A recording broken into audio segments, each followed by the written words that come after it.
Hello friends, welcome to Shahanas recipes. ഞാൻ വന്നിരിക്കുന്നത് ഒരു ഗരം മസാലയുടെ റെസിപ്പിയാണ്. സ്ഥിരമായി ഞാൻ വീട്ടിൽ ഉണ്ടാക്കാറുള്ള ഞാൻ കറികളിലൊക്കെ യൂസ് ചെയ്യുന്ന ഗരം മസാലയാണ്. ഗരം മസാല നമുക്ക് കടയിൽ നിന്ന് വാങ്ങിക്കേണ്ട ആവശ്യമില്ല. നല്ല ഫ്ലേവർ തരുന്ന ഗരം മസാല നമുക്ക് വീട്ടിൽ തന്നെ വളരെ എളുപ്പത്തിൽ ഉണ്ടാക്കിയെടുക്കാവുന്നേ ഉള്ളൂ.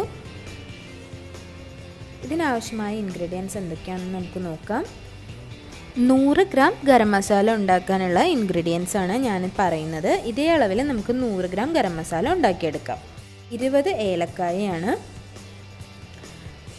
അതിൻ്റെ ഇരട്ടി 40 ഗ്രാമ്പു, ഒരു കഷ്ണം പട്ട, ഇത്രയും അളവിലുള്ള ഒരു കഷ്ണം പട്ട മുറിച്ചിട്ടിരിക്കുകയാണ്. ഇനി അതിലേക്ക് 8 ടേബിൾ സ്പൂൺ പെരുംജീരകം. ഈ പ്രപ്പോർഷനിൽ തന്നെ എടുക്കുകയാണെങ്കിൽ നമുക്ക് നല്ല ടേസ്റ്റുള്ള നല്ല ഫ്ലേവർ തരുന്ന ഗരം മസാല നമുക്ക് വീട്ടിൽ തന്നെ ഉണ്ടാക്കിയെടുക്കാം.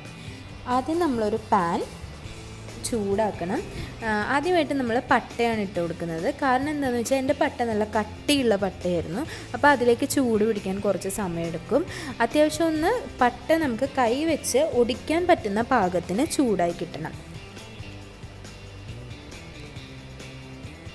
ഇതെല്ലാം കൂടി ഒരിക്കലും ഇട്ട് ചൂടാക്കരുത്. എല്ലാത്തിനും പല ചൂടാണ് വേണ്ടി വരിക, കാരണം ചിലത് കട്ടിയുള്ളതാണ്. ഇനി നമുക്കതിലേക്ക് ഏലക്ക ഇട്ട് കൊടുക്കാം. ഇത് നന്നായി ചൂടായ പാനാണ്. നല്ല ഹൈ ഫ്ലെയിമിൽ വെച്ച് നന്നായി ചൂടാക്കിയ പാനിലേക്കാണ് ഞാൻ ആദ്യം പട്ട ഇട്ട് കൊടുത്തത്.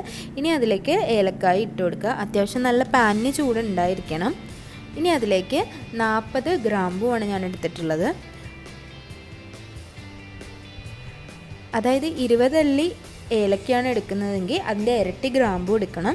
ഒരു അത്യാവശ്യം വലിയ പീസ് പട്ടയാണ് എടുത്തിരിക്കുന്നത്. ഇനി അതിലേക്ക് 8 ടേബിൾ സ്പൂൺ പെരുംജീരകമാണ് ഇട്ടിട്ടുള്ളത്. പെരുംജീരകം ആദ്യമേ തന്നെ ഇട്ട് കഴിഞ്ഞാൽ പെരുംജീരകത്തിന് കുറച്ച് സമയം എടുക്കും ചൂടാവാൻ. പക്ഷേ ആദ്യമേ തന്നെ ഇട്ട് കഴിഞ്ഞാൽ ചിലപ്പോൾ ബാക്കിയുള്ള ഐറ്റംസ് കൂടി നമ്മൾ ഇടുമ്പോഴത്തേക്കും അത് കരിഞ്ഞു പോകാനുള്ള ചാൻസ് ഉണ്ട്. അതുകൊണ്ടാണ് ഞാൻ പെരുംജീരകം അവസാനം ഇട്ടത്. ഇത് നല്ലപോലെ ഒന്ന് മൂത്ത് വരണം.